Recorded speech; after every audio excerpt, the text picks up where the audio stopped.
Hello friends. तो आज के इस वीडियो में हम लोग कुछ डेली यूज़ होने वाले इंग्लिश वर्ड्स को देखेंगे और उनका मीनिंग जानेंगे हिंदी में और इंग्लिश में। तो चलिए शुरू करते हैं। तो पहला वर्ड है थ्रेड। THREAD thread. थ्रेड का मतलब होता है सूत्र या डोर। अच्छा, इंग्लिश में इसका क्या मीनिंग होगा? तो इंग्लिश में इसका मीनिंग है द कनेक्शन बिटवीन आइडियाज़ या the part of a story. मतलब कि आइडियाज़ का जो बीच का रिलेशन है या जो कनेक्शन है वो, या फिर कहानी का कोई भाग, उसी को हम क्या कहते हैं? थ्रेड कहते हैं। अब एक एग्जाम्पल से हम इस वर्ड को समझते हैं। This is not the main thread of the story. मतलब कि यह कहानी का मुख्य सूत्र नहीं है। अब अगला वर्ड है इरोड्स। ERODES erodes. इसका मतलब होता है क्षति पहुंचाना या नष्ट करना। अच्छा, इंग्लिश में इसका क्या मीनिंग होगा? तो इंग्लिश में इसका मीनिंग है टू डिस्ट्रॉय समथिंग स्लोली। मतलब कि किसी चीज को धीरे धीरे नष्ट करना। अब एक एग्जाम्पल से हम इस वर्ड को समझते हैं।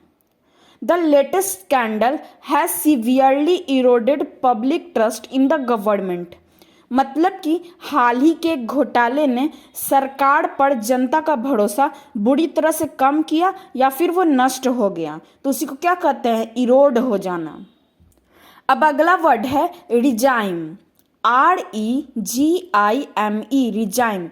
रिजाइम का मतलब होता है प्रशासन या व्यवस्था। अच्छा, इंग्लिश में इसका क्या मीनिंग होगा?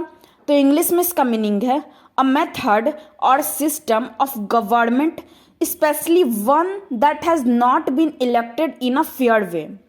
मतलब कि शासन की एक विधि या कोई प्रणाली जो निष्पक्ष तरीके से निर्वाचित या चुनी ना गई हो। अब एक एग्जाम्पल से हम इस वर्ड को समझते हैं।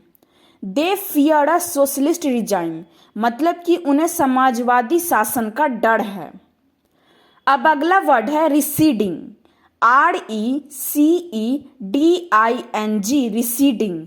इसका मतलब होता है कम जाना या दूर जाना। अच्छा, इंग्लिश में इसका क्या मीनिंग होगा? तो इंग्लिश में इसका मीनिंग है to move away and begin to disappear. मतलब कि दूर चले जाना या गायब होने लगना। अब एक एग्जाम्पल से हम इस वर्ड को समझते हैं। The lights of the town were receding into the distance.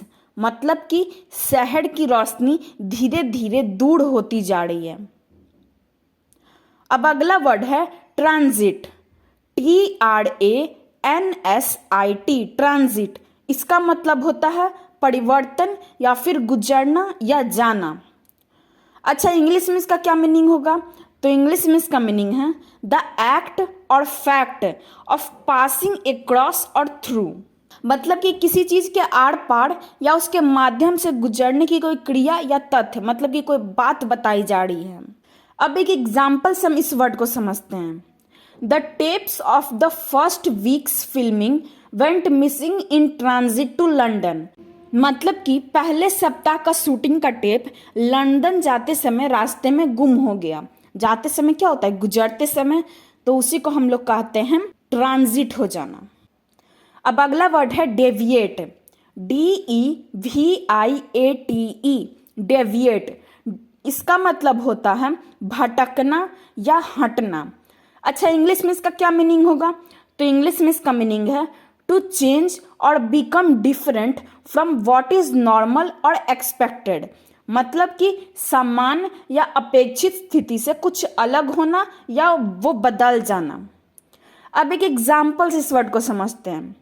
You must not deviate from the agreed route. मतलब कि आपको निर्धारित मार्ग से भटकना नहीं चाहिए। अब अगला वर्ड है अलाइन। ALIGN align. अलाइन का मतलब होता है मिलाना या पंक्ति में होना। अच्छा, इसका इंग्लिश में क्या मीनिंग होगा? तो इंग्लिश में इसका मीनिंग है to arrange things in a straight line और so that they are parallel to something else. मतलब कि चीजों को सीधी रेखा में व्यवस्थित करना या उन्हें किसी अन्य चीज के समानांतर रखना। मतलब एक के बाद एक। अब एक एग्जाम्पल से हम इस वर्ड को समझते हैं। We plan to align income tax and national insurance systems.